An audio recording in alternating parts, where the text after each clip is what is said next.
धन श्री की जय। जगन्नाथ बलदेव सुभद्रा माई की जय। चैतन्य नित्याय गौर प्रेमानंदे हरि हरि बोल। श्रील प्रपाद की जय। गुरु महाराज की जय। हरे कृष्ण।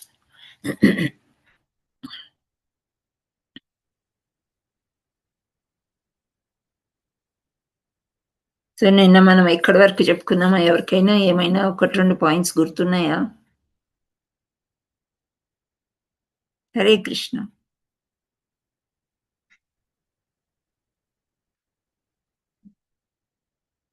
ఏమీ గుర్తులేవా ఎవ్వరికి కూడా? ప్రయత్నం చేయండి ఏమన్నా ఒకటి రెండు points. And almost 21 members joined. మనము ఆ బాబుకి బర్త్డే విషెస్ చెప్దాం అందరం కూడా. హరే కృష్ణ మహామంత్రాన్ని 3 సార్లు చెప్పండి. ప్రభుజీ, ప్రవళిక మాతాజీ, మీ ప్రభుజీ పేరేంటి? వేదాంత్ మాతాజీ. వేదాంత్. ఓకే, మొన్న చెప్పారు, నేనే మర్చిపోయాను. ఓకే, వేదాంత్ ప్రభుజీకి ఆధ్యాత్మికంగా వేదాంశ్. ఓకే, వేదాంశ్ ప్రభుజీకి ఆధ్యాత్మికంగా ముందుకి పురోగించాలని అండ్ భౌతికంగా కూడా బాగా చదువుకుని ఎత్తుకెదగాలని ఆశిస్తూ శ్రీకృష్ణ భగవాను రాధారాణి వేడుకుందాం. అందరూ చెప్పండి. హరే కృష్ణ మాతాజీ. మాతాజీ, మా అమ్మాయి బర్త్డే కూడా ఉండింది మాతాజీ. నిన్న నేను క్లాస్ అటెండ్ అవ్వలేకపోయాను. మా కూతురు పేరు అదితి. ఓకే, అదితి మాతాజీ కూడా పుట్టినరోజు శుభాకాంక్షలు. Krishna conscious wish you happy birthday to Vedansh and Aditi. Okay, Aditi Mataji. Hare Krishna. Thank you Mataji. Thank you. అందరూ చెప్పండి హరే కృష్ణ మహామంత్రం 3 times. Hare Krishna Hare Krishna Krishna Krishna Hare Hare Hare Hare Rama Krishna Hare Krishna Hare Rama Hare Hare Hare Rama Hare Rama Rama Hare Rama Hare Krishna Hare Krishna Hare Hare Krishna Hare Krishna Krishna Krishna Hare Hare Hare Rama Rama Rama Hare Hare Rama Rama Hare Hare. Wish you all happy birthdays. And ఈరోజు ఆఖరి రోజు 2025. సో మనకి మళ్ళీ తిరిగి రాదు ఇంకా. ఈరోజు వెళ్ళిపోయిందంటే మళ్ళీ 26వ సంవత్సరం 2026 2026కి రేపు వెల్కమ్ చెప్తూ చక్కగా అందరు కూడా ఆనందంగా ముగింపు కూడా చెప్పండి. ఎక్కువగా పార్టీస్లో వాటిల్లో పాల్గొనకుండా మనం భాగవతము భగవద్గీత చదువుకుని ఆధ్యాత్మికంగా పురోగమించడానికి ప్రయత్నం చేయండి. ఎలాగో ఇందులోకి వచ్చాం కాబట్టి మనం ఆధ్యాత్మికంగా ఎంత ముందుకు వెళ్ళాలి అనేది ఆలోచించుకోవాలి. ఒక్కసారి వెనక్కి తిరిగి 2025లో మీరు ఏమేం చేశారు? ఆధ్యాత్మికంగా ఏమైనా ఇంప్రూవ్మెంట్ అయ్యిందా ఇప్పుడు వరకు?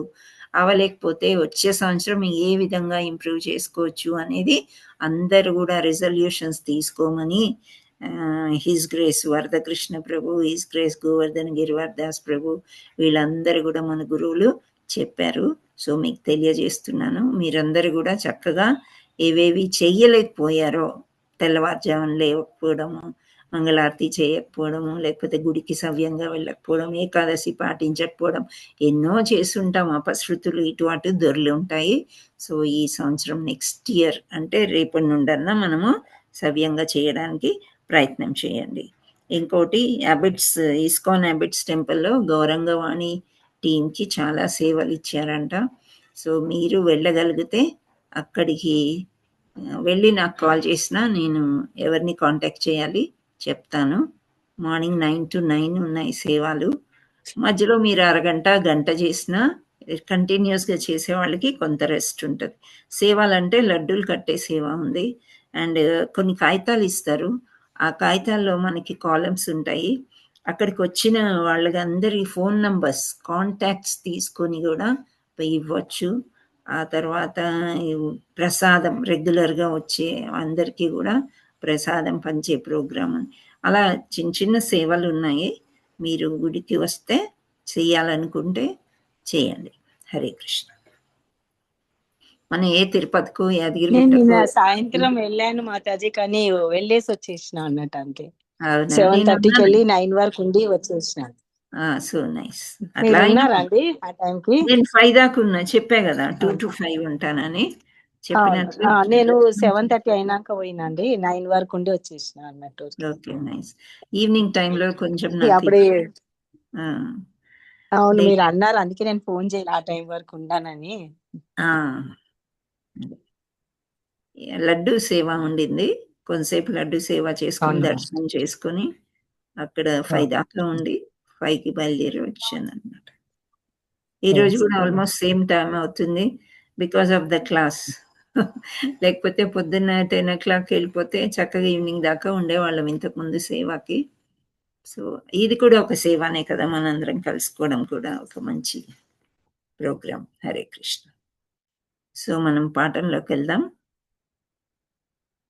నిన్న నేను పాయింట్స్ అడిగాను, మీరు ఏమి చెప్పకపోయేసరికి మళ్ళీ ఇవి గుర్తొచ్చాయి, బర్త్డేలు అవి ఇవి. కొంచెం ఏదైనా డైవర్షన్ దొరికిందంటే మనం మెటీరియల్ సైడ్ వెళ్ళిపోవడానికి ట్రై చేస్తూ ఉంటాము. కానీ ఇక్కడ ఆధ్యాత్మికంగా వాళ్ళు వచ్చి వాళ్ళు భగవంతుడి బ్లెస్సింగ్స్ వాళ్ళకి ఇవ్వడం కూడా మన యొక్క కర్తవ్యం కాబట్టి అవి చేసుకున్నాము. సో ఏమీ గుర్తులేదా మీకు? ఫైనలీ ఒక పాయింట్ చెప్పారు, ఏంటి అంటే భక్తి చేసుకోవడమే అది కరెక్ట్ అని చెప్పేసి. ఇక్కడ డిస్కషన్ దేనికి జరిగింది అంటే, దేవుడు ఉన్నాడా, దేవుడు ఏంటి, మనం ఏమంటాము, ఆకారం ఉందా లేదా నిరాకారమా? నిరాకారవాదులు ఏమేమి అంటున్నారు, భౌతికంగానే మేమే గ్రేట్, అన్ని మేమే సృష్టించాము అనుకొని సృష్టించిన దేవాది దేవుణ్ణే మర్చిపోతున్నారు అనేది నిన్న మనం డిస్కస్ చేసామన్నమాట. సో ఈ వైష్ణవులు ప్రతి అంశాన్ని కృష్ణ సంబంధంగానే దర్శింతురు అని అన్నారు. నిన్న గుడికి వెళ్ళిన వాళ్ళకి ఏమైనా సంతోషం కలిగిందా అమ్మా? అనురాధ మాతాజీ మీరు చెప్పండి. 7:30కి వెళ్ళి అప్పుడు దాకా కూర్చున్నారంటే మీకు ఏమన్నా అనిపించిందా, బాగుంది అనిపించిందా? చాలా బాగా అనిపించింది, ఇంకా ఉండాలనిపించింది, కానీ ఫాస్టింగ్ ఉన్న కడుపు నొప్పి స్టార్ట్ అయింది. వచ్చేసిన 3 సార్లు జపం చేసుకున్నా, 3 సార్లు జపం చేసుకొని 200 టికెట్ తీసుకొని ముందరికి వెళ్ళి పోయినాం అన్నట్టు. దేవుడు ముందర చాలా సేపు ఉన్నాం. ఆయన ఆఖరికి నా ఫోన్ తీసేసుకొని ఆడ పెట్టేసిండు, ఉండనిస్తలేడు ఇంకా. అసలు కదలాలని అనిపించలే. ఒక ఆయన ఏం చేసిండు, మీరు వెళ్తలేరని ఆ ఫోన్ తీసుకొని దూరంగా పెట్టేసి వచ్చిండు. ఫోన్ కోసం మీరు వెళ్తారా అంటే అప్పుడు పోయినాం అన్నట్టు. చాలా ముందరికి చాలా బాగా అనిపించింది అన్నట్టు, మంచిగా అనిపించింది. అదే అది ఆనందం అనేది అట్లుంటది అనమాట. సో ప్రతిదీ భగవంతుడు చేసింది భగవంతుడికి అర్పిస్తున్నారు అనమాట. ప్రకృతి నుండి తెచ్చిన పుష్పాల యొక్క అలంకరణ, ప్రకృతి నుంచి వచ్చిన ఒక సిల్క్ క్లోత్స్ అనేది భగవంతుడికి వేశారు, ప్రకృతి నుంచి వచ్చిన బంగారు ఆభరణాలు వేశారు. ఆ తర్వాత వెంకటేశ్వర స్వామిని కూడా ఒక పక్కకి చాలా చక్కగా పువ్వులతో ఎంతో బాగా అలంకరించారు. సో ఇవన్నీ చూస్తూ ఉంటే అక్కడ నుండే రాబుద్ది కాదు. అండ్ కీర్తన అయితే కంటిన్యూస్, మార్నింగ్ 9 to నైట్ 9 వరకు కూడా కీర్తన జరుగుతూనే ఉంది. సో కాసేపు కీర్తనలో పాల్గొని ఆ తర్వాత బయట రోడ్డు మీదకి వచ్చినట్లయితే ముందు నుంచి ఫుడ్ మేళా కూడా పెట్టారు. రకరకాల తినుబండారాలు అందరూ కొనుక్కుని తింటున్నారు, ఉపవాసం లేని వాళ్ళు. అండ్ ప్రసాదం కూడా నిన్న ఏకాదశి ప్రసాదం ఇచ్చారు. ఈరోజు కూడా ఏకాదశి ప్రసాదం ఉంటుంది. ఆ ప్రసాదం తీసుకోవచ్చు, ఆకలేస్తే, కడుపు నొప్పి అనిపిస్తే. అక్కడ గోవిందాస్లో కూడా ఏకాదశి ప్రసాదం ఉంటుంది చక్కగా, అక్కడ తినేసి వెళ్తారు సామాన్యంగా ఇంటికి, పరుగున వెళ్ళేది అవసరం లేదు అని. సో ఆ విధంగా ఆనందం అనేది వస్తుంది. ఇక్కడ దేవదేవుడు సర్వానికి మూల కారణం కావున వైష్ణవులు ప్రతి అంశాన్ని కృష్ణ సంబంధితంగానే దర్శించరు. అట్టి పరిణిత జ్ఞానం వలన సర్వాన్ని ఆధ్యాత్మికరింపబడును. అనగా భౌతిక జగత్తులోని సర్వాన్ని వాస్తవానికి ఆధ్యాత్మికం అయినదే, కానీ తగినంత విజ్ఞానం లేకపోవటం వలన దాన్ని భౌతికంగా మనం గ్రహించుచున్నాము. సో ఒక పువ్వు పూసింది, ఒక మొక్క ఉంది అంటే భగవంతుడు సృష్టించింది కాదు, మానవుడే ఏదో బయోటెక్నాలజీ అనేది ఒక సబ్జెక్ట్ ఉంది, దానివల్లనే ఈ మానవుడే పురోగతి చెంది ఇవన్నీ చేశాడు అని మనం అనుకుంటాం. భౌతికంగానే మనం ఈజీగా యాక్సెప్ట్ చేస్తాం. కానీ ఆధ్యాత్మికంగా భగవంతుడి సృష్టి అనేది ఓన్లీ వైష్ణవులే దాన్ని ప్రతి అంశాన్ని వాళ్ళు దేవుణ్ణి దర్శిస్తారు ప్రతి అంశంలో అని ఇక్కడ చెప్తుంది. అక్కడి వరకు మనం నిన్న చదువుకున్నాం అనమాట. సో నెక్స్ట్ ఈ చూసినట్లయితే ఇక్కడ బంగారం గురించి కొంత చెప్తున్నారనమాట. ఆకృతి దాల్చిన వేద పురుషులు ఒక చక్కని దృష్టాంతం చూపిరి, అంటే ఒక మంచి ఉదాహరణ ఇచ్చారంట. వేదాంతులు అంటే వేద పురుషులు అంటే వేదాలు బాగా చదివిన వాళ్ళు అనమాట. సో బంగారును కోరు వ్యక్తి బంగారు పోగులు, గాజులు, ఇతర బంగారు ఆభరణాలు ఆకారం పొంది ఉన్నను కారణము చే వాటిని బంగారంగా గ్రహింప నిరాకరింపడు. సో ఇప్పుడు చెవుల దుద్దులు, కమ్మలు, ఇన్న రకరకాలు ఇప్పుడు మనం బంగారం వేసుకుంటాం కదా, పుస్తల తాడు వేసుకున్న బంగారందే, నల్ల పూసలు వేసుకున్న గాజులు, మళ్ళీ చెవుల కమ్మలు అన్నీ కూడా, కానీ రకరకాల ఆకారాల్లో ఉన్నాయి అవి, అవునా కదా? అన్నీ కూడా బంగారంగానే పరిగణించినప్పటికీ కూడా అవన్నీ తీసేసి ఒక మూట కడితే బంగారం. ఇప్పుడు సీతాదేవి ఏం చేసింది? రావణాసుడు ఎత్తిపోతుంటే ఏం చేసింది? గట్టిగా అరిచింది, రామ లక్ష్మణ రామ రామ అని అరిచింది, కానీ ఎవరు రాలేదు. అప్పుడు ఇంకా చివరికి ఇంకా నేను ఏమి చేయలేని పరిస్థితిలో ఒకటి చేశారు ఆవిడ. ఏంటది? ఆవిడ ఆభరణాలన్నీ కూడా తీసేసి ఒక చిన్న మూట కట్టింది, కట్టి కిందకి విడిచిందనమాట. అవి చూస్తూనన్నా నన్ను ఎక్కడికి వెళ్ళిందో అని తెలుసుకోగలుగుతారు అని చెప్పి వేసుకుంటే పోతుంది కదా మాతాజీ బాట. రామాయణంలో బోల్డ్ అన్ని కల్పాలు ఉంటాయి, ఎంతో మంది రచించారు. ఇప్పుడు మనం బంగారం గురించి డిస్కస్ చేసుకుందాం కాబట్టి ఆవిడ యొక్క బంగారు ఆభరణాలన్నీ కూడా మూట కట్టి కిందకి వేస్తుంది అనమాట. సో దాన్ని చూస్తారు, ఆనమాలు తీసుకుని ఇటు వెళ్ళిందేమో అని గుర్తించడానికి ఆవిడ చేస్తుంది.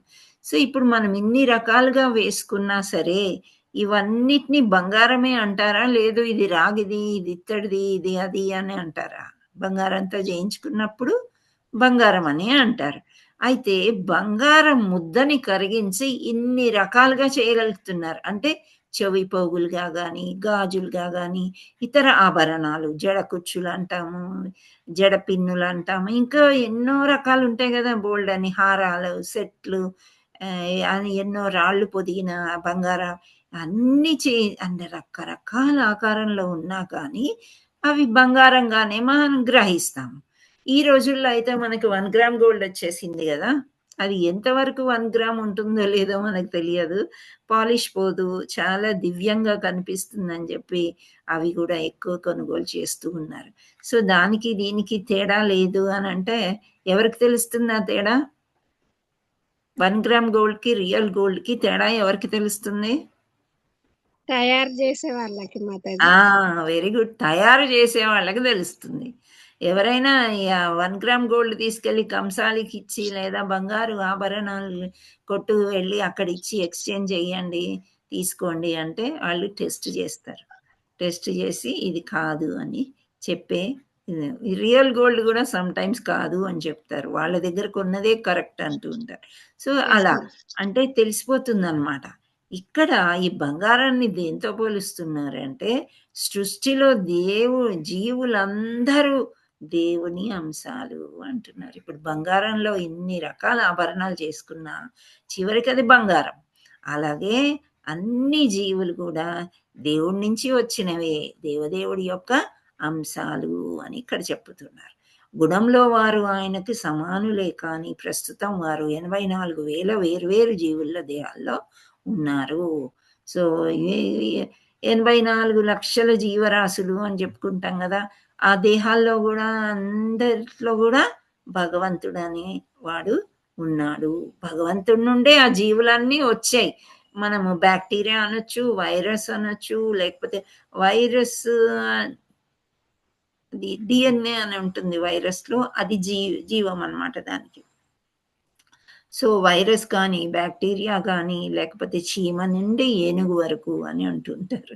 సో ఇన్ని జీవరాశులు నీళ్ళల్లో ఉంటాయి, ఆకాశంలో ఉంటాయి, నేలలో ఉంటాయి, రకరకాల ఇన్ని జీవరాశులు భగవంతుడి యొక్క అంశలే, అక్కడి నుండి వచ్చినవి అన్నమాట. వాటి యొక్క కర్మానుబంధంగా ఒక్కొక్క జీవిలాగా అవి పుడుతూ ఉంటాయి.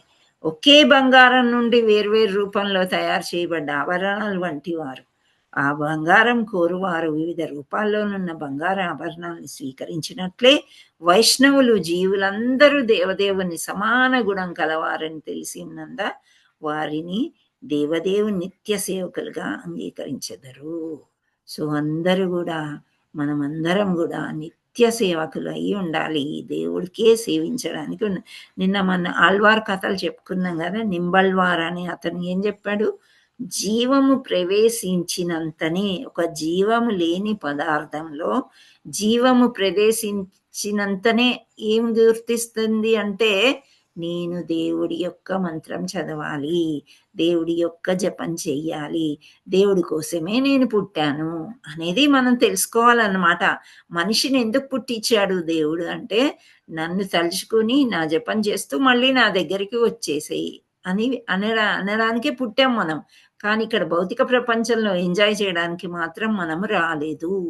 ఎంతైతే ఎంజాయ్ చేస్తూ ఉంటారో ఆ ఎంజాయ్మెంట్లో ఏముంటుంది, జన్మ మృత్యు జరా వ్యాధి తప్పదు. ఈ జన్మ కాకపోతే వచ్చే జన్మ, ఇంకా ఇప్పుడు దాకా ఎన్ని జన్మలు ఎత్తామో అని చెప్తూనే ఉన్నాయి వేదాలు. ఇంకా ఎందుకు మళ్ళీ జన్మ అని విసుకురావాలి మనకి. ఇంకొక జన్మ మనకు వద్దు, ఇక్కడికి ఎండ్ చేసుకోవాలి అంటే భగవంతుడితోనే మనము ఉండాలి, భగవంతుడినే మనము ధ్యానించాలి. అప్పుడు మనం మంచిగా వైకుంఠ ద్వారం నుండి చక్కగా భగవంతుడి దగ్గరికి వెళ్ళిపోయి, ఇక్కడ ఏం చేస్తున్నామో అక్కడ అవే చెయ్యాలి. భజన, కీర్తన్ అంటే ఇవన్నీ ప్రాక్టీస్లు అన్నమాట. ఇక్కడ ప్రాక్టీస్ చేస్తూ మంచిగా జపాలు అన్నీ చేసుకుంటూ ఉంటే అక్కడ ఈజీగా ఉంటుంది. లేకపోతే మనకు విచిత్రంగా ఉంటుంది. ఏదో కారణం అంత్యనారాయణ, అంత్యకాలంలో నారాయణని తలుచుకొని వెళ్తే కూడా, ఎవరు వెళ్ళారు అంత్యకాలంలో నారాయణని తలుచుకొని?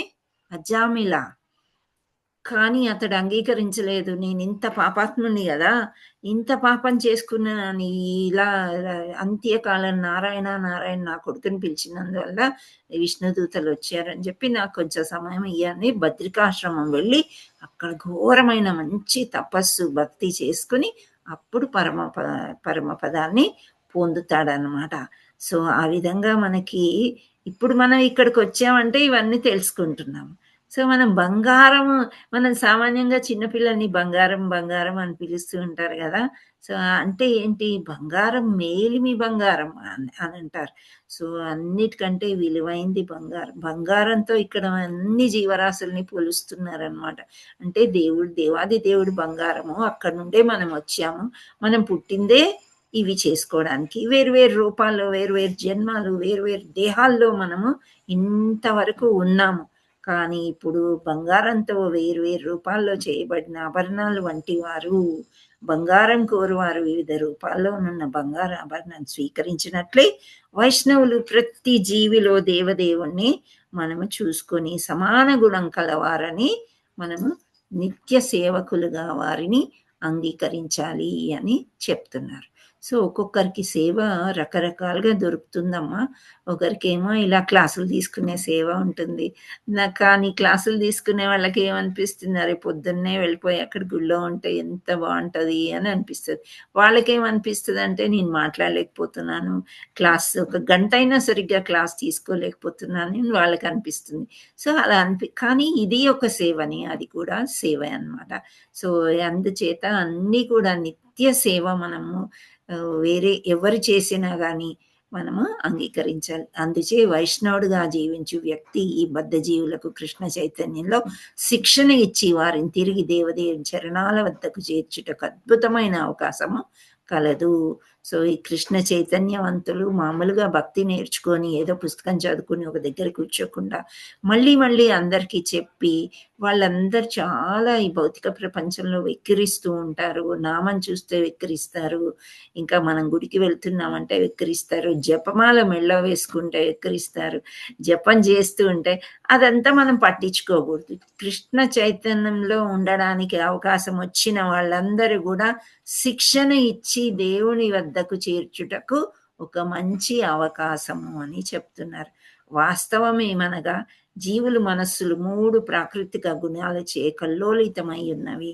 అందుచేత వారు స్వప్నములో వలె ఒక దేహం నుండి మరొక దేహానికి పరిభ్రమించుచున్నారు.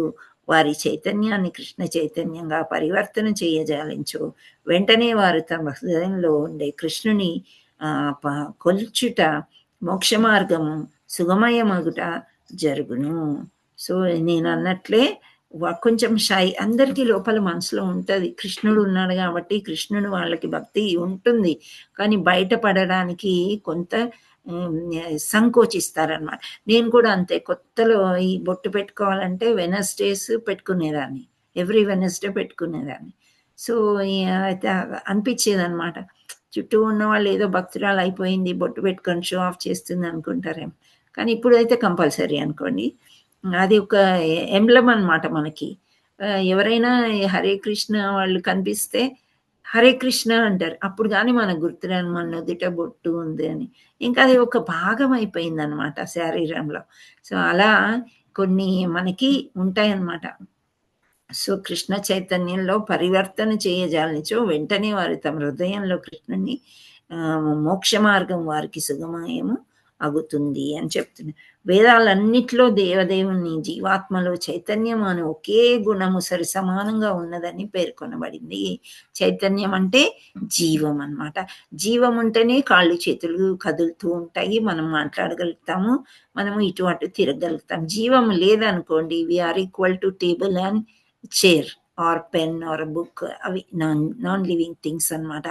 కానీ ఈ మనం మాంసం ముద్దలో జీవం పోయిన తర్వాత టేబుల్లో కుర్చీగా అవ్వలేము, కుళ్ళిపోతుంది. కాబట్టి అది పూర్తిగా ఎవరికి అంకితం చేయాలంటే పంచభూతాలకి కాల్చడము పూడ్చడము అది చేయవలసిందే. కానీ దానిలో ఉన్న జీవి మాత్రం ఎక్కడా చనిపోదు, వేరే దేహాన్ని వెతుక్కుంటూ వెళ్ళిపోతుంది. అది ఆధ్యాత్మిక దేహమా భౌతిక దేహమా అనేది మనకి తెలియదు. మనం చేసే కర్మల్ని బట్టి భగవంతుడు నిర్ణయిస్తాడు. సో మనం ఎందుకు, మనకి ఏమీ తెలియదు, మనం చూడలేదు కదా, ఎందుకని ఈ జన్మ ఒక్క జన్మ మనం ఒక్కోసారి మనకు అనిపిస్తుంది ఇప్పుడు ఎంజాయ్ చేద్దాం, ఏముంది వచ్చే జన్మలో చూసుకుందాంలే, అది కాదు కదా. మరి వేదాలు పురాణాల్లో చాలా చక్కగా అన్ని జరిగినవి రాశారు కాబట్టి మనం అవి నమ్మవలసి ఉంటుంది అన్నమాట. సో పద్మ పురాణం కూడా ఈ అంశాన్ని ధృవపరుస్తుంది, అంటే సాక్ష్యంగా చెప్తుంది. 2 ఆధ్యాత్మిక తత్వాలు కలవనియు, అందు ఒకటి జీవుడని రెండవది పరమాత్మ అని పురాణం చెప్పుచున్నది. ఇది మనము ఇంతకుముందు చెప్పుకున్నాం. ప్రతి హృదయంలో కూడా జీవుడు అంటే ఆత్మ ఉంటుంది, పరమాత్మ ఉంటుంది. ఈ 2 కలిసిపోవు.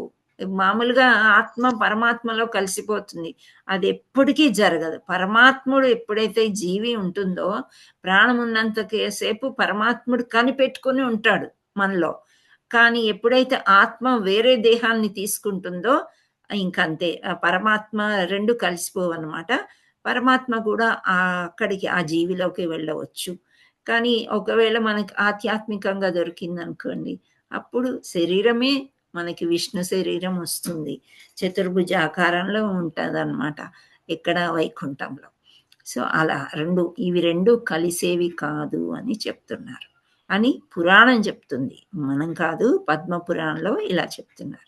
బ్రహ్మ మొదలు చీమ అంటున్నారు, పర్యంతము కలవారందరూ జీవులే. So Brahma first and foremost సృష్టి చేసింది విష్ణు భగవానుడు బ్రహ్మని.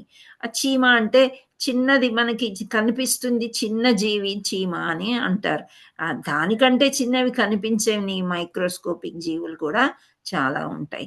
సో వీళ్ళందరూ కూడా జీవులు. పరమ పురుషుడు చతుర్భుజుడై విష్ణువు లేదా జనార్దనుడు ఆత్మ అను పదం దేవదేవునికే వర్తింపజేయజగినది. అయినను జీవులందరూ ఆ స్వామిలోని అంశాలే కనుక ఒక్కొక్కప్పుడు వారిని కూడా ఆత్మశుద్ధ శబ్దము చే నిర్దేశించుట కద్దు. అంటే ఒక్కొక్కప్పుడు మనం అంటూ ఉంటాం అన్నమాట, ఆత్మజీవి పరమాత్ముడు కూడా జీవి కాబట్టి. సో ఆ రకంగా మనము ఆత్మ పరమాత్మ 2 ఒకటే అనే శబ్దంకి అలా అంటూ ఉంటామని చెప్తున్నారు. ఆ విధంగా జీవాత్మలుగా దేవదేవుడు పరమాత్మగా వ్యవహరించబడును. ఈ పరమాత్మ జీవాత్మలు ఇరువురు ఈ భౌతిక జగత్తునికి చెందినవారే. అందుచేత ఈ భౌతిక జగత్తుకు ఇంద్రియ తర్పణము కాక మరి ఒక ఉన్నత ప్రయోజనం కలదు. ఇంద్రియ తర్పణంతో కూడిన జీవితం భ్రాంతి మూలకము. కానీ భౌతిక జగత్తులో కూడా జీవాత్మ పరమాత్మకు కైంకర్యం చేయుచుండుట భ్రాంతిజన్యము కాదు. సో ఇక్కడ భ్రాంతి అంటే ఏంటి? ఏదో ఊహించుకుంటాం అనమాట. మనం ఎప్పుడు కూడా ఊహాలోకంలోనే ఉంటూ ఉంటాం. 4 లేద్దామంటే 6 లేస్తాం అనమాట. ఊహించుకుంటాం ముందు రోజు. 4కి లేద్దాము, ఈ పని అయిపోతుంది, ఆ పని అయిపోతుంది, 7 వరకు. కానీ ఏదో ఒక అడ్డంకు, చలి, ఆ చలి మనసు చెప్తుంది అనమాట, చలేస్తుంది, కొద్దిసేపు పడుకో, ఏం కాదు, ఏం చేసేది, ఉపవాసం కదా, ఈరోజు వంట కూడా లేదు, ఇలాంటివన్నీ ఆలోచిస్తే అవన్నీ భ్రాంతి అనమాట. సో ఆ భ్రాంతిలో అంటే ఇంద్రియాలు చెప్తాయి మనకి, ఆ భ్రాంతిలోనే మనము ఉండిపోతాం అనమాట. భౌతిక జగత్తు అలా ఉంటుంది. కానీ జీవాత్మ పరమాత్మ కైంకర్యం చేయుచుండుట భ్రాంతిజన్యము కాదు. ఎప్పుడైతే మనం గుడికి వెళ్తాము, సేవ చేద్దాము, ఇలాంటి అవి భ్రాంతి కాదు, అవి నిజాలు అన్నమాట. ఆ నిజాల్ని మనం భ్రాంతిలో నుండి బయటకు తీసి నిజం చేయాలి. ఎప్పుడైతే మనసు చెప్తుంది, నిన్న వెళ్ళావు కదా, ఇంక వాళ్ళెందుకు, రేపు కూడా అవసరం లేదు, ఇంట్లో రెస్ట్ తీసుకో, ఇంట్లో ఇలా చెప్తుంది మనసు. మనకి అలా అనిపిస్తుంది కూడా. కానీ మనం ఎప్పుడైతే వెళ్ళి, అదే వేరే ఎవరైనా ఇన్వైట్ చేశారనుకోండి, మంచి పార్టీ ఉంది, రండి రండి అంటే 10 మంది మనల్ని పిలుస్తూ ఉంటారు. గుడికి ఒక్కసారి చెప్తారు, వాళ్ళు బిజీగా ఉంటారు అందరూ, మళ్ళీ చెప్పారు, ఇంకా ఫోన్లు చేసి మీరు రండి రండి రండి, ఒక్కసారి చెప్తారు, 2 సార్లు చెప్తారు, ఇక మనమే నడుచుకుంటూ అక్కడ దాకా వెళ్ళి ఎక్కడ సేవ ఉంది ఏంటి అనేది మనం చూసుకోవాలంట. First time I think in 2022 నేను వెళ్ళాను. ఫస్ట్ రోజు, జనవరి 1 రోజు ఎప్పుడు గుడికి వెళ్తాం కాబట్టి, అప్పుడు ఇస్కాన్ వెళ్ళినప్పుడు సేవ ఉందని విన్నాను జపా సెషన్లో. ఎవరిని కాంటాక్ట్ చేయాలో ఏంటో ఆ రష్లో ఏమీ అర్థం కాలేదన్నమాట. అర్థం కాలేదు, ఎటువంటి సేవ ఇస్తారో. అసలు ఇంత పెద్ద గుడిలో సేవ ఇవ్వాలంటే ఎంత పెద్ద వాళ్ళు తెలిసి ఉండాలి, అంటే ఆధ్యాత్మికంగా వాళ్ళు పెద్ద గురువులు అయి ఉండాలేమో అని అలా అనుకుని కేమ్ బ్యాక్. తెలియలేదు ఎవరిని కాంటాక్ట్ చేయాలి ఏంటి అనేది. వచ్చేసాను కానీ మనసంతా అటే ఉండింది. Then I contacted 1 person. మళ్ళీ నాకు కాల్ చేశారు. అయితే నేను ఇంటికి వచ్చేసాను, మీరు చూడండి ప్రభు, ఒకవేళ అవసరం అనుకుంటే నేను వస్తాను మళ్ళీ, లేకపోతే కాన్ కమ్ అగైన్ అని చెప్పేసాను. అంటే అప్పుడు నాకు అంత సేవ చేయాలని ఉందా అది తెలియదు అనమాట. అంత ముఖ్యము గుడిలో సేవ అనేది తెలియని విషయం. సరే ఛాన్స్ దొరికితే చేద్దాం అనుకున్నాను, అప్పుడు వెళ్ళలేదు. తర్వాత సేవ చేస్తూ ఉంటే ఆ యొక్క మజా అంటారు కదా, ఆ యొక్క ఆనందము అప్పుడు తెలిసిందనమాట. సేవ చేస్తూ మామూలుగా ఉండరు అక్కడ డివోటీస్, భక్తులు ఏవో చెప్తుంటారనమాట, ఏంటి ఆధ్యాత్మికంవి. నిన్న పూతన అంటే ఎవరు, పూతన ఎలా కృష్ణుడి దగ్గరికి వచ్చింది, ఆ విషం పాలు ఎందుకు ఇచ్చింది, ఆ విషయం అంతా చెప్తూ ఉండే. ఇక చిన్న కృష్ణుడి గురించి అవి చెప్తూ ఉంటే, అవి వింటూ ఉంటే అసలు సేవ చేస్తున్నట్టే అనిపించదు. లడ్డూలు అలా అయిపోతూనే ఉంటాయి ఆటోమేటిక్ అనమాట. అయితే కొందరు అడుగుతారు, ఇవన్నీ ఎందుకు మనుషుల్ని పెట్టి చేయిస్తారు, మిషన్తోనే అయిపోతున్నాయి కదా, ఈరోజు ఇంత అడ్వాన్స్ అయిపోయింది అని. కానీ ఇస్కాన్ వాళ్ళు ఏంటంటే, వీళ్ళకి సేవ ఇవ్వాలి, వాళ్ళకి సేవ అంటే ఏమో తెలియాలి, మనం సేవకులము అని అర్థం అవ్వాలి అనేది ఒకటి పెట్టుకున్నారనమాట నియమము. అందుచేత భక్తులందరినీ కూడా వచ్చి సేవలో పాల్గొని కైంకర్యం పొందమని చెప్తూ ఉంటారనమాట. సో ఈ భౌతిక జగత్తులో కూడా జీవాత్మ పరమాత్మ కైంకర్యం చేయుచుండుట భ్రాంతిజన్యం కాదు. అందుచేత కృష్ణ చైతన్యం గల భక్తునికి ఈ విషయం పూర్తిగా తెలియను. సో తెలుసుకోవడానికి కొంచెం టైం పడుతుంది, అందులో చేరిపోగానే ఏమి తెలియవు, చేస్తూ ఉంటే మనకి తెలుస్తుంది అనమాట. అందుకే అతడు భౌతిక జగత్తు భ్రాంతిజన్యంగా భావింపక వాస్తవమైన ఆధ్యాత్మిక భగవత్ కైంకర్యాన్ని ఆచరించుచుండును. ఆ విధంగా భక్తుడు భౌతిక జగత్తులో సర్వము స్వామిని సేవించుటకు తగిన అవకాశమే గ్రహించును. భౌతికమని అతడు దేనిని నిరసింపడు, భగవత్ కైంకర్యంలోనే ప్రతిదానిని అతడు అన్వయించును. ఆ విధంగా భక్తుడు ఎప్పుడు ఆధ్యాత్మిక స్థితిలోనే ఉండును. అతడు ఉపయోగించు ప్రతి వస్తువును భగవత్ కైంకర్యంలో వినియుక్తమైనందువలన ఆధ్యాత్మికంగా పరిశుద్ధం చేయబడును. సో ఈ పరిశుద్ధం అనేది జరుగుతుందనమాట. ఎప్పుడైతే మనం భగవద్గీత చదువుతూ ఉంటాం, భాగవతం చదువుతూ ఉంటామో లోపల ఆత్మ పరిశుద్ధం అవుతుంది, క్లీన్ అవుతుంది. అది మనకు తెలియదు ఎప్పుడవుతుంది ఏంటి. ఎప్పుడు తెలుస్తుంది అంటే మనం లెక్కలేసుకొని చూసుకోవాలన్నమాట. ఒక నలుగురు మన తోటి వాళ్ళు మంచి మంచి శారీస్ కొనుక్కున్నారు. ఒక్కొక్కటి 10,000 20,000. నాకు కూడా ఒకటి ఉంటే బాగుండు అని మనం కూడా కొన్నామనుకోండి, భక్తిలో ముందుకెళ్ళలేదు. అంటే భౌతికంగా ఇంకా మనకు కోరికలు ఉంటూ ఉన్నాయి. మనం అసలు చెల్లించం. కొనుక్కుంటే కొనుక్కొని వాళ్ళకెందుకు, ఆ 10,000 ఉంటే నేను భగవద్గీతలు కొనుక్కుంటాను, నాకు ఒక 20 30 వస్తాయి, అవి అందరికీ పంచుకోవచ్చు అనేది ఆధ్యాత్మికం అనమాట. అంటే మన దగ్గర అస్సలు చీరలు లేకుండా నగలు లేకుండా ఉండమని అర్థం కాదు. ఎక్స్ట్రా ఎందుకు అనేది, ఏ చిన్న ఎక్స్ట్రా డబ్బులున్నా మనం భగవంతుడికి వినియోగించడానికి నేర్చుకోవాలన్నమాట. అప్పుడు మనం నెమ్మదిగా పరిశుద్ధం అవుతున్నాము అని కొంత మనలో మనకి అర్థమవుతుంది. గురువుల్ని అడిగితే కూడా అది కరెక్టే అని చెప్తూ ఉంటారనమాట. సో ఈ సందర్భంలో శ్రీధర స్వామి ఒక చక్కని శ్లోకం రచించారంట. భక్తులు ఎప్పుడైనా కొందరికి నేను చెప్పా కదా రకరకాల సేవలు ఉంటాయని, ఇప్పుడు ఎన్నో వీడియోలు అవి ఇవి వింటూ ఉంటాము అనమాట. విని సమయానికి గుర్తొచ్చినప్పుడు ఇక్కడ ఏది సూటబుల్ అనిపిస్తుందో ఆ ఎగ్జాంపుల్స్ చెప్పడానికి ప్రయత్నం చేస్తూ ఉంటాం. అది ఒక కళ. ఇంకొకరు మంచిగా రచించగలరు, వాళ్ళు రాసుకుంటూ ఉంటారనమాట. సో వాళ్ళు ఏంటి, ఒక పద్యాలు రాయడం, శ్లోకాలు రాయడం, తాత్పర్యాలు చెప్పటం, ఇవన్నీ కూడా చేస్తారు. వాళ్ళని కవులు అంటాం కదా. సో ఇక్కడ శ్రీధర స్వామి చక్కని శ్లోకము తాత్పర్యం ఏం చెప్తున్నారంటే, కొంతమంది చే అసత్యంగా భావింపబడి భౌతిక జగత్తులో కూడా వాస్తవంగా నిరంతరం ఆవిష్కృతమగుచుండు దేవదేవుని నేను ఆరాధింతును. ఆయన దేవదేవుణ్ణి ఆరాధిస్తాడని చెప్తున్నాడు. భౌతిక జగత్తులో వాస్తవంగా నిరంతరం ఉండే ఈ భౌతిక జగత్తు అసత్యం అని భావన అజ్ఞానం వలన ఏర్పడినట్టిది. కృష్ణ చైతన్యంలో పురోగతి సాధించిన భక్తులకు మాత్రమే సర్వము భగవన్మయమై కనిపించును. సర్వం ఖలిద్వం బ్రహ్మ, ఈ సర్వము బ్రహ్మ పదార్థమే అను వేదవాక్యార్థము ఈ విధంగా సాక్షాత్కరింప చేసుకొని వలెను.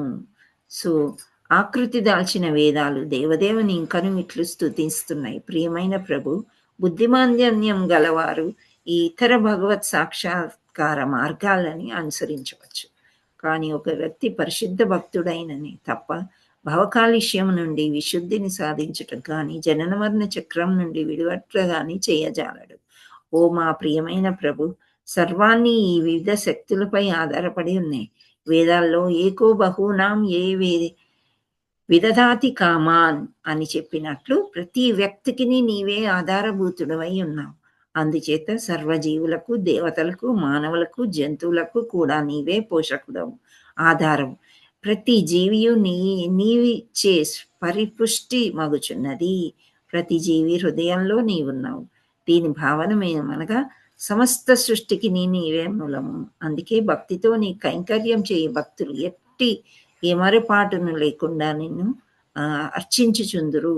అట్టి భక్తులు నిజానికి ఈ విశ్వవృక్షము తల్లివేరుకు నీరు పోయిచున్నది. ఇట్లు భగవద్ కైంకర్యం వలన భక్తుడు దేవదేవుని మాత్రమే సంతృప్తి చేయగలడు. సర్వజీవులు ఆ దేవదేవునిచే పోషింపబడుచు ఉన్నారు కనుక వారికి కూడా అతడు సంతృప్తిని కలిగిస్తున్నాడు. భక్తుడు దేవదేవుని సర్వవ్యాప్యమును దర్శించుచున్నాడు కావున అతడే నిజమైన దాత, ఉపకారి.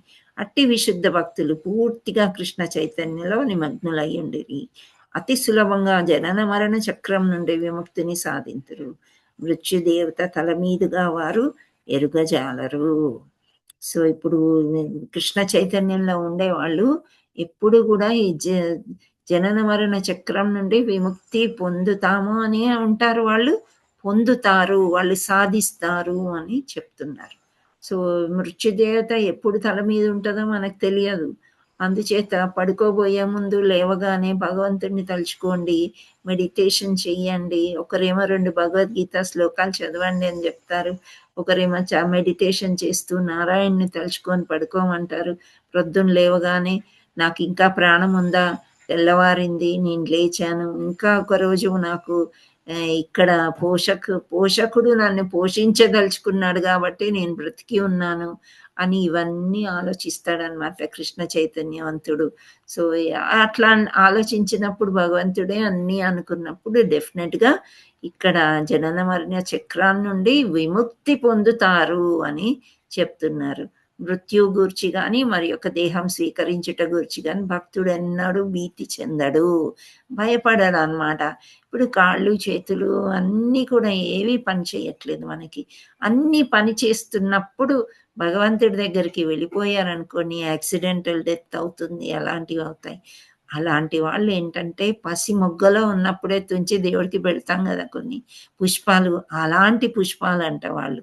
భగవంతుడికి ఎంతో ఇష్టమయ్యి వాళ్ళని తీసుకెళ్ళి మనం ఏమనుకుంటాం, కుటుంబానికి ఎంత మంచి ఆధారం అయ్యే పిల్లోడు ఇలా అయిపోయాడు అని అనుకుంటాం. కానీ భగవంతుడు కూడా ఇష్టం అట్లాంటి వాళ్ళంటే.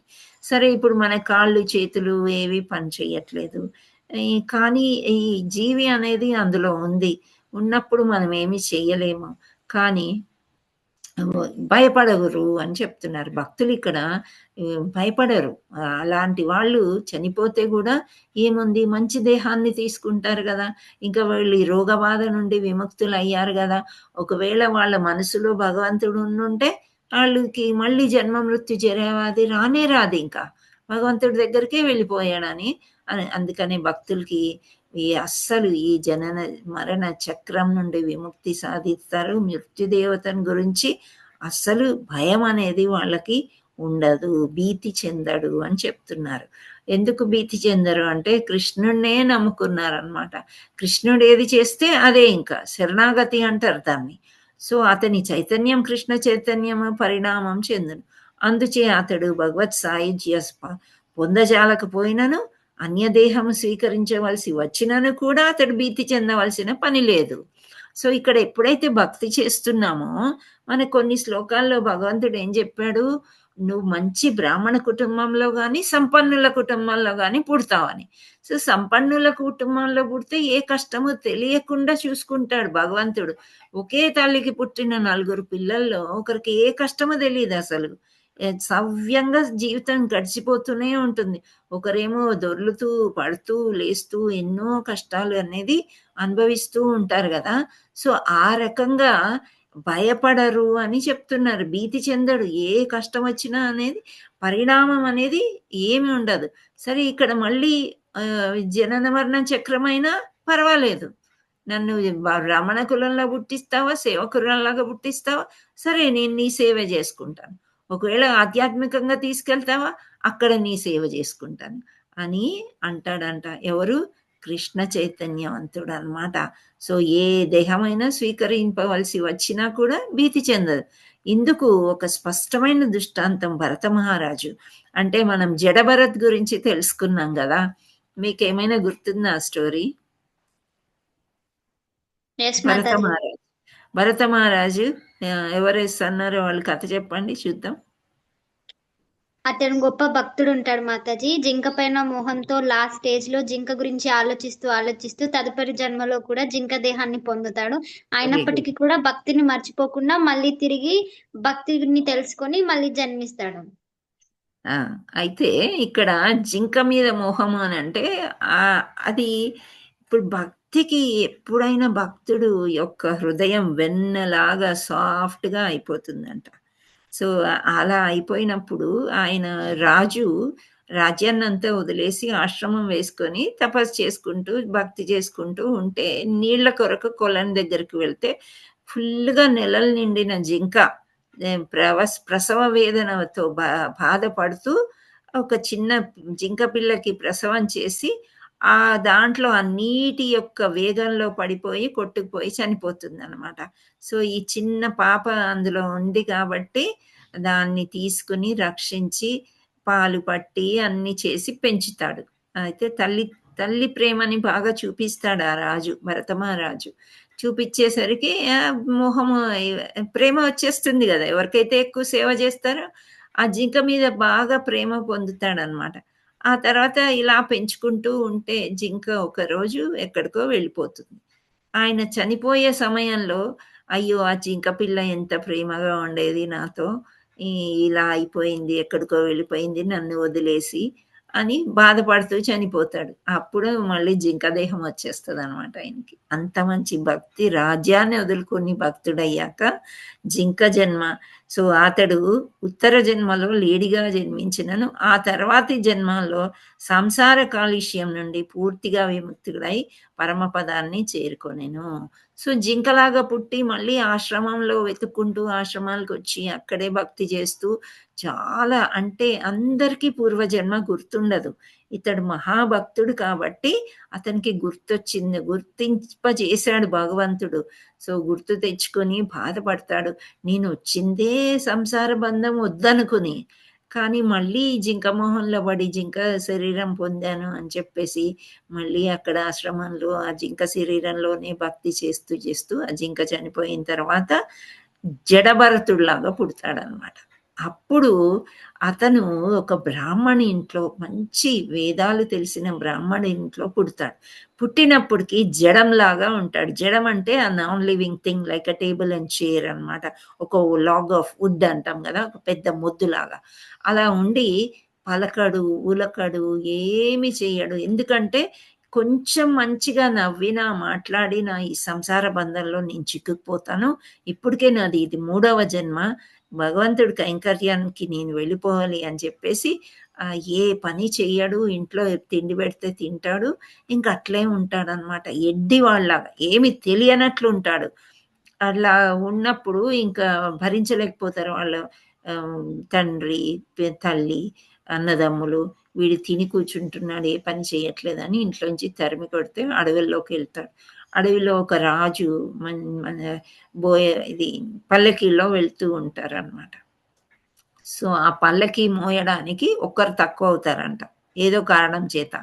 మధ్యలో ఇతడు కనిపిస్తాడు, కొంచెం పల్లకి మోయవయ్యా అని చెప్పి బోయేవాళ్ళలాగా తీసుకుని మోయిపిస్తారు.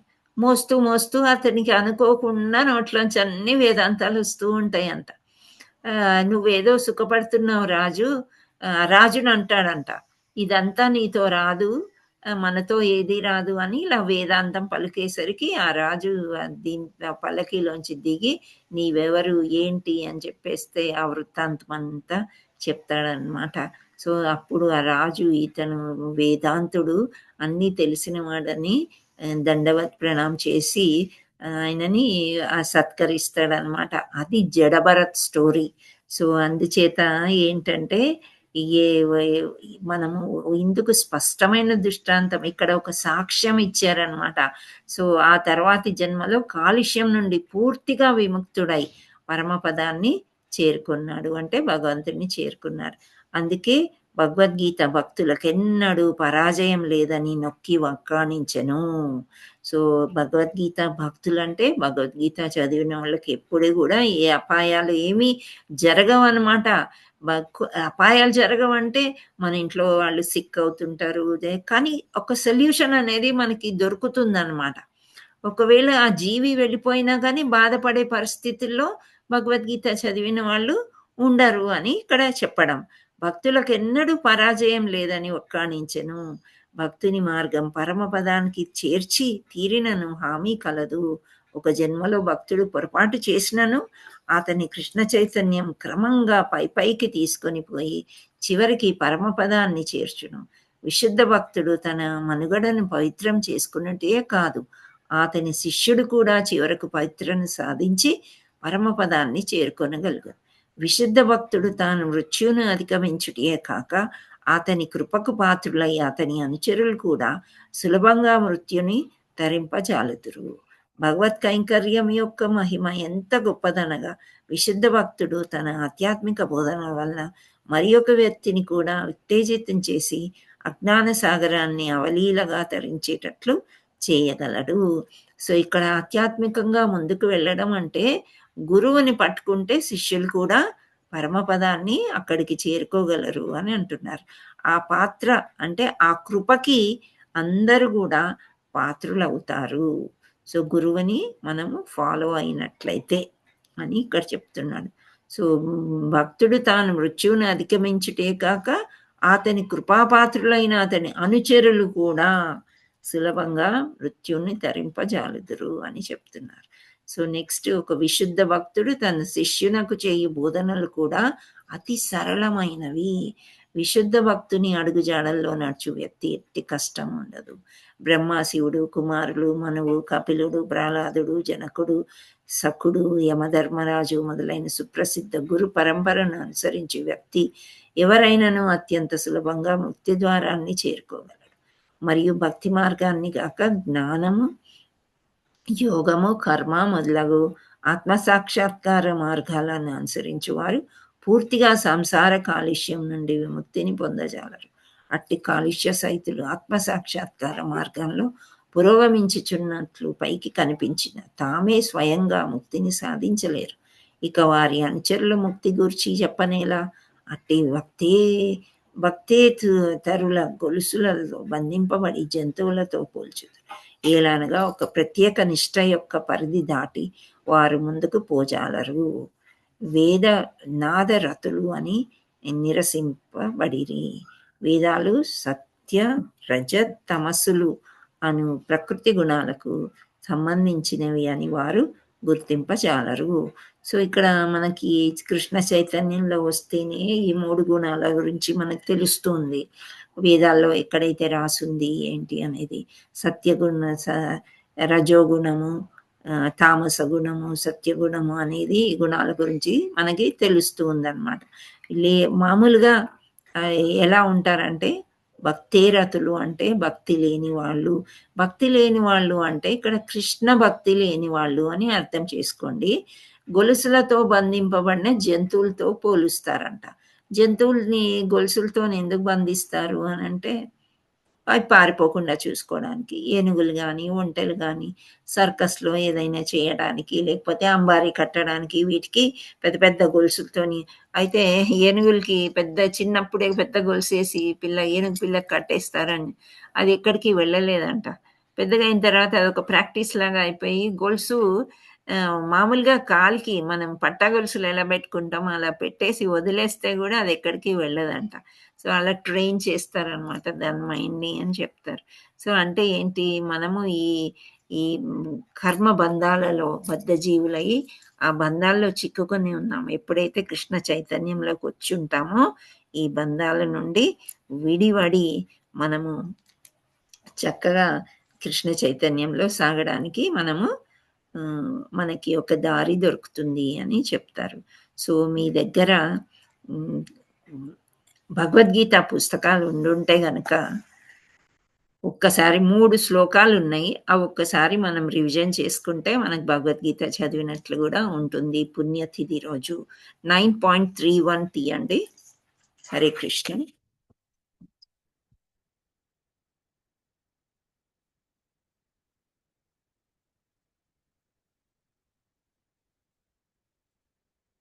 .31 ఎవరైనా తీసారా?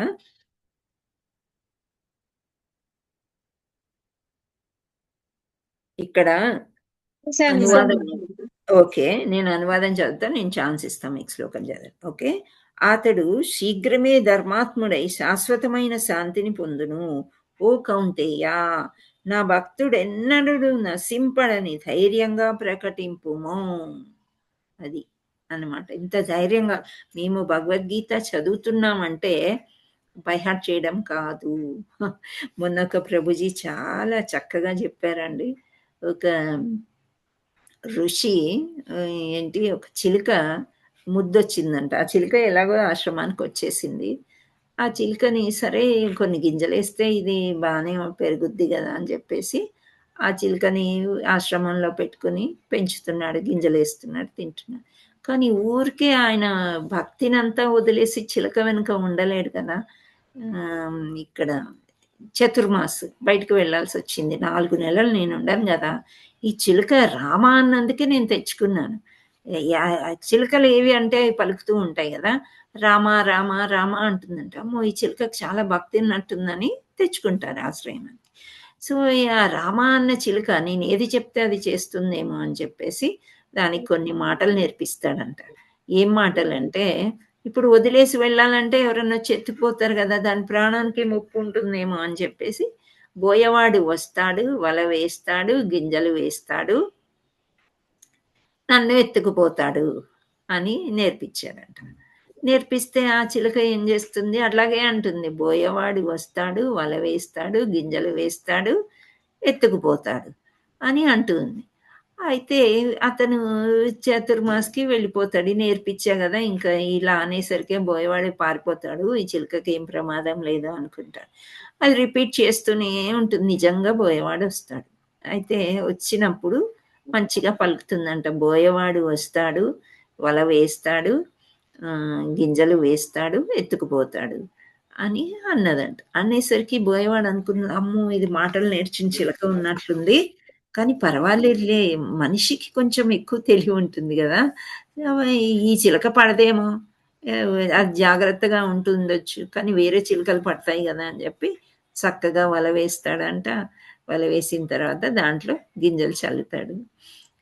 ఈ చిలుక అన్నది కదా, 2-3 సార్లు అనింది. ఎప్పుడైతే ఆ గింజలు చూసిందో పరిగెత్తుకుంటూ వచ్చి ఆ గింజల కోసం వలలో చిక్కుకొని అతనితోని వెళ్ళిపోవాల్సి వస్తుందంట. సో ఆ ప్రభుజీ ఏం చెప్పారంటే, రాజమండ్రిలో ఉండే ఒక పెద్ద ప్రభుజీ అనమాట, నాకు సమయానికి పేరు గుర్తు రావట్లేదు, ఆయన మొన్న ఒక క్లాస్ ఇచ్చారు, ఎక్కడ అబిడ్స్ టెంపుల్లో అనమాట, భాగవతం క్లాస్లో ఈ ఉదాహరణ చెప్పారు. సో నేను 108 శ్లోకాలు నేర్చుకున్నాను బై హార్ట్, నాకు చాలా బాగా వచ్చు.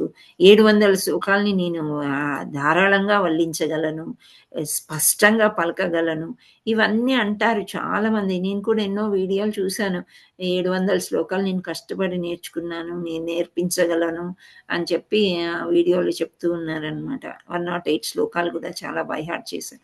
ఇవి బైహార్ట్ చేయడంలో, నేర్చుకోవడంలో, ఉచ్చారణలో మనకు వచ్చేది ఏమీ లేదు, కానీ దాంట్లో ఉండే శక్తి, అంటే దాంట్లో ఉండే మర్మం, అర్థం ఏది ఉంది, యూ షుడ్ ఫాలో దట్ అన్నమాట.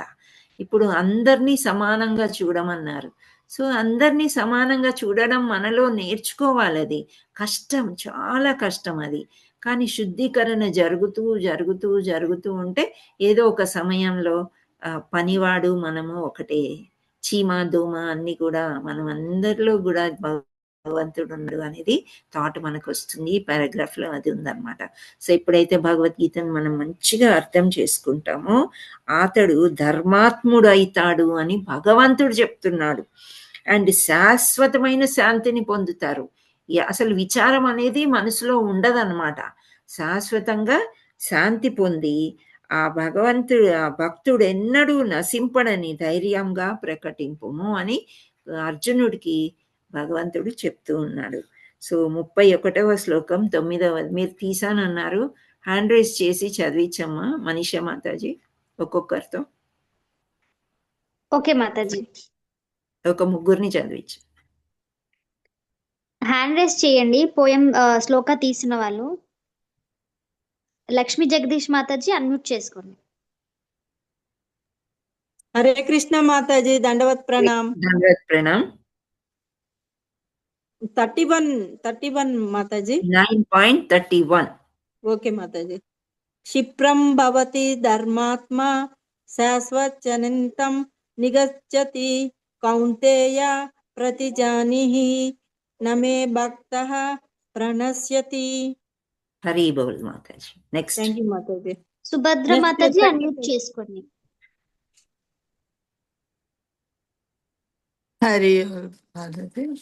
హరి బోల్.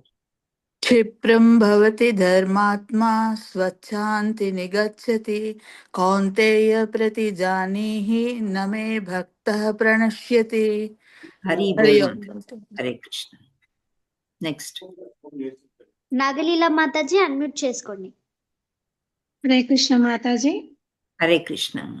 క్షిప్రం భవతి ధర్మాత్మా స్వచ్ఛాంతిం నిగచ్చతి కౌంతేయ ప్రతిజానీహి నమే భక్తః ప్రణశ్యతి.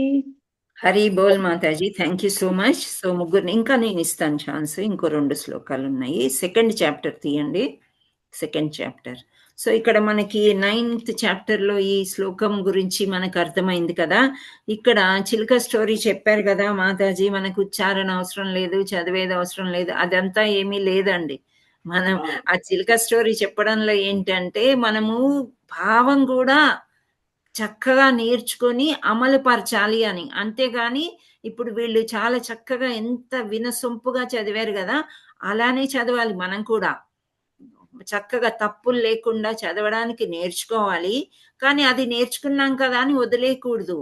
సారాంశం చాలా ముఖ్యము. పాటించడము చాలా ముఖ్యం అన్నమాట. భగవంతుడు ధైర్యంగా మీరు బతకండి, మీ ప్రాణం ఉన్నన్ని రోజులు నేనున్నాను మీకు తోడు అని అంటున్నాడు. భగవంతుడు చెయ్యి వదిలేసి మనం వేరే చేతులు పట్టుకోవడానికి ప్రయత్నం చేస్తూ ఉన్నాం. అక్కడ మనకు బాధలు వస్తున్నాయి అన్నమాట. ఎప్పుడు భగవంతుడిని వదలకుండా వెళ్తూ ఉండాలి. వాళ్ళు ఆనందంగా ఉంటారని ఈ శ్లోకంలో చెప్పారు. ఓకే, 2.42 హరే కృష్ణ. వేదవాద రథులు అని ఉందన్నమాట. సో 2.42 తీసిన వాళ్ళు చెయ్యెత్తండి. మనీషా మాతాజీ ఛాన్స్ ఇస్తారు. ముగ్గురు చదవండి. 2.42. అనురాధ మాతాజీ మీరు తీసారా మాతాజీ? ఇందాకది హ్యాండ్ రేజా? తీసాను మాతాజీ. ఓకే మాతాజీ చదవండి. ఏదండి సెకండ్ దాంట్లో ఏదండి? 42. 42. ఒక్క నిమిషం. యామి మాం పుష్పితాం ప్రవద్యంత విపాశ్చితః. Mataji mic yeah, Hare Krishna Mataji. చదవండి. యామి మాం పుష్పితాం వాచం ప్రవదంత్య విపశ్చితః వేదవాదారతః పార్థ నాన్యాదస్థితివాదినః కామాత్మనా స్వర్గపరా జన్మ కర్మ ఫలప్రదాం క్రియ విశేష బహుళాం భోగైశ్వర్య గతిం ప్రతి. హరి బోల్ మాతాజీ, థ్యాంక్ యూ. ఇక్కడ పుస్తకంలో మనకి 42 and 43 కలిసి ఉన్నాయి. సో ఇక్కడ మనము ఇక్కడ పారాగ్రాఫ్లో నేర్చుకోవడం ఏంటంటే, భక్తేరతులు అంటే కృష్ణ భక్తులు కాని వాళ్ళు గొలుసులతో బంధింపబడిన జంతువులతో పోల్స్తారు అని చెప్తున్నారు. ఏ విధంగా అంటే, ఒక ప్రత్యేక నిష్ట యొక్క పరిధి దాటి వారు ముందుకు పోజాలరు. ముందుకు వెళ్ళడానికి వాళ్ళకి చాలా కష్టం అన్నమాట. ఎందుచేత అనంటే వేదాలు సత్య రజ తమస్సులు అను ప్రకృతి గుణాలకు సంబంధించినవని వారు గుర్తించలేరు. సో ఇక్కడ మనకి ఈ భగవద్గీత కొటేషన్ ఏమని ఇచ్చారు? అల్పజ్ఞులు అంటే ఇక్కడ మనం ఏమనుకున్నాము? మందబుద్ధి గల వాళ్ళు అంటే అజ్ఞానంలో ఉండేవాళ్ళు అన్నమాట. స్వర్గలోక ప్రాప్తి, ఉత్తమ జన్మ, అధికారము వంటి వాటిని పొందుట కొరకు వివిధ రకాలైన కామ్యకర్మాలను ఉద్దేశించు వేదంలోని మృదు మధురమైన వాక్యులచే అధికముగా ఆకర్షించబడుదురు. ఇంద్రియ భోగాన్ని మరియు సంపన్న జీవితంను కోరువారు దానికి మించినది మరొకటి లేదని చెప్పుదురు. సో ఇంద్రియ భోగాల్లో ఉండేవాళ్ళు అందులోనే అదే ఎక్కువ అని చెప్తుంటారు అని చెప్తున్నారు. హరే కృష్ణ. అంటే ఇక్కడ మనం ఈ పారాగ్రాఫ్లో భక్తి లేనట్టు అంటే కృష్ణ భక్తి లేనటువంటి వాళ్ళు గొలుసులతో బంధింపబడిన జంతువులు అని చెప్పారు కదా. అంటే మనం ఇందులోనే చిక్కుకొని ఉన్నాము, పూర్తిగా బద్ధజీవులము. అందులోంచి గొలుసు ఇప్పేసినా సరే ఏనుగు కదలదు అంటే ఆ రకంగా ఉన్నాం అనమాట మనం కూడా. అది మీకు అర్థమైంది అనుకుంటున్నా. అర్థమైందా ఇక్కడ ఎందుకు ఇలా ఇచ్చారు అనేది? సో మళ్ళీ మనకు ఇంకా అర్థం అవ్వాలని 2.45 కమాన్ క్విక్లీ చదివిన వాళ్ళకి ఛాన్స్ లేకుండా వేరే వాళ్ళకి ఇవ్వమ్మా. 2.45 మాతాజీ హ్యాండిల్స్ ఎవరు రేస్ చేయలేరు, పాత వాళ్ళే ఉన్నారు. నన్ను చదవమంటే నేను చదువుతా మాతాజీ. మీరు చదవండి అమ్మా. ఓకే మాతాజీ. త్రైగుణ్య విషయా వేద నిస్త్రైగుణ్యో భవార్జున నిర్ద్వంద్వో నిత్య సత్వస్థో నిర్యోగక్షేమ ఆత్మవాన్. Very good. ఇక్కడ ఇది శ్లోకం అర్థం చదువు, అనువాదం. ఓకే మాతాజీ. వేదములు ముఖ్యంగా ప్రకృతి త్రిగుణాలకు సంబంధించిన విషయాలనే చర్చిస్తాయి. అర్జున, నీవు ఈ త్రిగుణాలకు అతీతుడవు కావాల్సింది. సకల ద్వంద్వాల నుండి, లాభక్షేమాల సకల చింతల నుండి విముక్తుడవై ఆత్మలో నెలకొనవలసింది. అంటే ఇక్కడ కృష్ణుడు, హరిబోల్ మాతాజీ, అర్జునుడికి ఏం చెప్తున్నాడు? అర్జున, వేద విధులకు నీవు అతీతుడవు కమ్ము. నిశ్రైగుణ్యో భవార్జున. ఇక్కడ ఏమంటున్నారంటే ఈ త్రిగుణాలకు అతీతంగా ఉంటాడు భగవంతుడు, అంతే కదా. ఈ సత్వగుణంలోనే ఉంటాడు. ఈ తామస గుణానికి కానీ రాజస గుణం అంటే ఎక్కువ కోరికలు. రావణాసుడు ఉదాహరణ పెట్టుకుందాం. ఆయన కింగ్డమ్ కావాలి, బంగారు, అన్ని బంగారంతో చేసిన లంకా నగరం కావాలి ఆయనకి. సో ఇలా రాజస గుణంలో ఉండి నాశనం అయిపోయాడు. అండ్ కుంభకర్ణుడు తామస గుణంలో ఉండి తిండి నిద్ర ఆయన కూడా నాశనం అయిపోయాడు. విభీషణుడు సత్వగుణంలో ఉన్నాడు, రాముడే గొప్ప, ఇంకా వేరేది ఏమీ వద్దు అని రాజ్యాన్ని వదిలేసి వెళ్తే ఆయనకు రాజ్యం ఇచ్చాడు భగవంతుడు. అదే అన్నమాట ఇక్కడ చెప్తున్నారు. సో అర్జున, నీవు వాటికి అతీతుడవు కమ్ము అని చెప్తున్నారు. సో నెక్స్ట్ లాస్ట్ శ్లోక 14.26. హరే కృష్ణ. 14.26. ఎవరు లేకపోతే రిపీట్ అయినా పర్వాలేదమ్మా, హ్యాండ్ రైజ్ చేయొచ్చు. మనకి చదవడం కావాలి, అందరికీ ఛాన్స్ ఇవ్వాలని నేను ఆలోచించాను. 14.26. లక్ష్మీ జగదీష్ మాతాజీ అన్మ్యూట్ చేసుకోండి. మాతాజీ. మాం చాయో అవిద్యాచారేణ భక్తి యోగేన సేవతే సగుణాన్ సమతిత్యతాన్ బ్రహ్మ భూయాయ కల్పతే. హరి బోల్ మాతాజీ. సో ఇక్కడ ఏంటంటే అన్ని పరిస్థితుల్లో నిశ్చలంగా నా సంపూర్ణమైన భక్తియుక్త సేవలో నెలకొని ఉండు వ్యక్తి వెంటనే భౌతిక ప్రకృతి త్రిగుణాలను అధిగమించి బ్రహ్మభూతి స్థితికి చేరుకొనును. సో బ్రహ్మభూతి స్థితికి చేరుకోవడం అంటే ఇక్కడ ఏమిచ్చారు? నిజమైన బ్రహ్మ సాక్షాత్కారంకు అర్థము కృష్ణ చైతన్యాన్ని పొంది నిరంతర భగవత్ కైంకర్యంలో నిమగ్నంగా అగుటయే. అందుచే భక్తులే నిజమైన బ్రహ్మచారులు. వారి సర్వ ప్రవృత్తియు కృష్ణ చైతన్యంలో భగవత్ కైంకర్యంలో కొనసాగుచుండును. 14వ అధ్యాయంలో ఈ విధంగా కృష్ణుడు చెప్పాడు అనమాట. సో ఇంకా హ్యాండ్ రైజెస్ ఉంటే ఈ శ్లోకం మళ్ళీ చదివించండి. బబితా మాతాజీ అన్మ్యూట్ చేసుకోండి. హరే కృష్ణ మాతాజీ. దండవత్ ప్రణామం మాతాజీ. మాం చయో వ్యభిచారేణ భక్తి యోగేన సేవతే సగుణాన్ సమతిత్యైతాన్ బ్రహ్మ భూయాయ కల్పతే. అనువాదం చదవమంటారా? చదవండి. అన్ని పరిస్థితులలో అమోఘముగా పూర్ణ భక్తియుక్త సేవలో నెలకొనేవాడు శీఘ్రమే ప్రకృతి గుణాలను దాటి ఆ విధంగా బ్రహ్మము స్థితికి చేరుకుంటాడు. హరి బోల్, హరి బోల్. Thank you all so much. So ఇక్కడికి మనం స్టాప్ చేద్దాము. ఇంకా మిగతాది రేపు కంటిన్యూ చేద్దాము. టుమారో ఎవరైనా చేయదలుచుకుంటే చేయవచ్చు రీడింగ్. హరే కృష్ణ హరే కృష్ణ కృష్ణ కృష్ణ హరే హరే, హరే రామ రామ రామ హరే హరే. వాంఛకల్పతరుభ్యస్య కృపా సింధుభ్య ఏవ చ పతితానాం పావనేభ్యో వైష్ణవేభ్యో నమో నమః. హరే కృష్ణ. श्री श्री श्री राधा मदन मोहन की जय, जगन्नाथ बलदेव सुभद्रा माई की जय, चैतन्य निताय गौर प्रेमानंदे हरि हरि बोल. श्रीमद् भागवतम की जय, श्रीमद् भगवत गीता की जय, श्री हरिदास ठाकुर की जय, श्रील प्रपाद की जय, गुरु महाराज की जय. हरे कृष्ण. ఎవరైనా నేమ్స్ ఇస్తున్నారా? ఎవరు హ్యాండ్ రైజ్ చేయలేదు? అందరు బిజీ January 1st. సో ఎవరు ఫ్రీ ఉంటారు?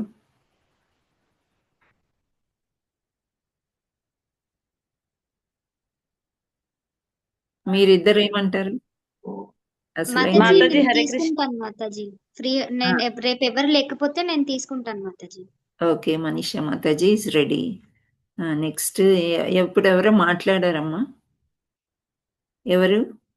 మాతాజీ నేనే మాతాజీ. ధనవత్ ప్రణామం మాతాజీ.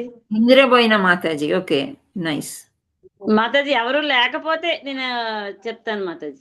హ్యాండ్ రైజ్ రాలేదు అంటే చేసాను, మళ్ళీ వెనక్కి తీసాను. మరి ఎవరైనా అటెండ్ అవుతారేమో అని. లేదు, రేపు మీరు చెప్పండి. సాటర్డే మనీషా చెప్తారు. సాటర్డే కాదు, ఫ్రైడే. మాతాజీ టాపిక్ ఇప్పుడు ఎన్నో పేజీ వరకు వచ్చింది మాతాజీ PDF లోని? శ్రావణి మాతాజీ చెప్తారు. Okay, okay Mataji, thank you Mataji. Hare Krishna. చెప్పగలుగుతారా మీరు శ్రావణి మాతాజీ? 740 మాతాజీ. 740. 740. Okay Mataji, okay Mataji. 740లో ఫస్ట్ పారాగ్రాఫ్, సెకండ్ పారాగ్రాఫ్ అయిపోయిందమ్మా. ఓకే మాతాజీ. 740లో థర్డ్ పారాగ్రాఫ్ చెప్పాలి. Okay, okay Mataji. Thank you. And రేపు థర్స్డే కదా, yes Mataji. Indiraboina Mataji and Friday Manisha Mataji. మీరు చెప్పండి, మీ హెల్త్ బాగుందా? మనీషా బాగున్నారా? ఎస్ మాతాజీ, చెప్పగలరు కదా? చెప్తా మాతాజీ. ఓకే, మనీషా మాతాజీ తగ్గిందా మాతాజీ? మనీషా మాతాజీ ఎస్ మాతాజీ, తగ్గింది మాతాజీ. హరిబోల్ హరిబోల్, దేవుడి కృప ఉంది మన మీద. అవును మాతాజీ.